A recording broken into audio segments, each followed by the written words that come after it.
ಅಂತಾದ್ರೆ ಅದಕ್ಕೆ ನಾನು ಕಾರಣಳಾಗ್ತೇನೆ. ಆಗಕೂಡದು. ಏನು ಮಾಡ್ಲಿ, ನನಗೆ ಹೋಗುವ ಹಾಗಿಲ್ಲ. ಹಾಗಾದ್ರೆ ಸಂಕಷ್ಟವನ್ನು ತಪ್ಪಿಸುವುದಕ್ಕೆ ಯಾರಿದ್ದಾರೆ? ಸರಿ, ನನ್ನ ಗೆಳತಿ ಇದ್ದಾಳೆ, ವಂದನ. ಗೆಳತಿ ವಂದನ.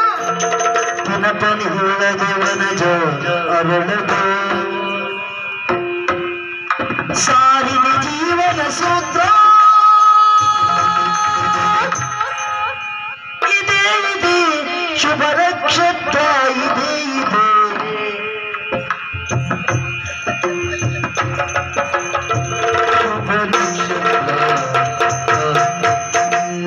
ಪತ್ರ ಕೊಟ್ಟಿದ್ಯಾರು? ಶುಭ. ಕೊಡ್ಬೇಕಾದದ್ದು ಯಾರಿಗೆ? ಮಾಣಿಕ್ಯನಿಗೆ. ಪತ್ರಿಕೆ ಯಾರ ಕೈಯಲ್ಲಿ ಉಂಟು? ನನ್ನ ಕೈಯಲ್ಲಿ. ಈ ಪತ್ರವನ್ನು ಮಾಣಿಕ್ಯನಿಗೆ ಕೊಡ್ಬೇಕಾ? ಪತ್ರ ನೋಡಿದಾಗ ನನ್ನ ಮನಸ್ಸು ಎತ್ತ ಜಾರ್ತಾ ಉಂಟು.